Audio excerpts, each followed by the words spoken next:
Bebê nebe mori si Hospital Nasional Guido Valadares durante lorbot Páscoa hamutuk naing walunolo racing hat.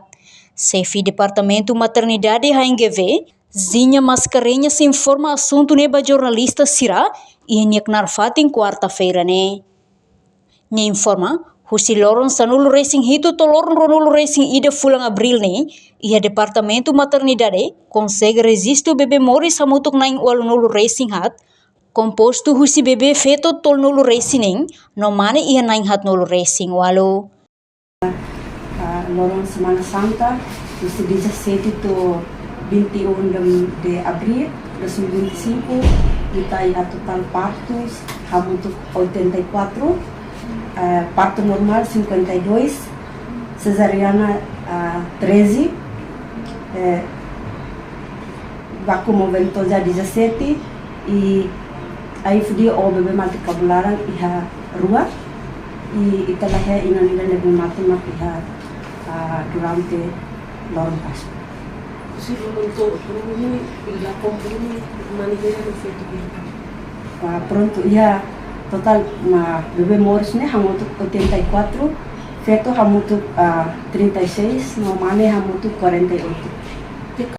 Além de ne, Sira mos resista bebê nebe mate ia nain rua, ida tambah niniek kilo sedau to, no nain ida seluk tambah bemanas mak fakar liu ona oras, então parte hospital la consegue salva vida.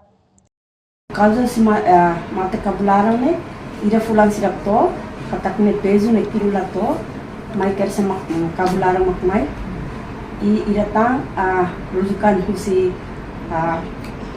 referral husi município mai ho konsang nebe maka bemanas nebe nak ferauna li horas e hemona nebe manas foi então provoca halo bebê ne mate kabularan e mai to hospital bebê itala bele salvauna e ta observa hodi inam parto normal. Tambah ne, nia parte husuba inang isin rua Sira, tem que hak basic ba posto saúde, no pessoal saúde Sira, hodi hetan informação hodi evita problema hirak nebe durante ne, sempre acontece ba inang isin rua Sira. No HNGV mos resista bebê moris na ronulu racing ida, ia segunda-feira, loron ronulu racing ida Abril, loron nebe Papa Francisco mos mate, husi bebê ronulu racing ida ne, moris normal, ia nain sanulu racing ida, cesariana nain hat, no vacuum ia nain 5.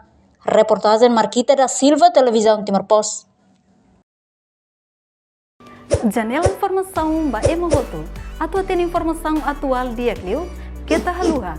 Haneham botão subscribe, like. Halo comentário no faixa tutang ba media sosial hotu.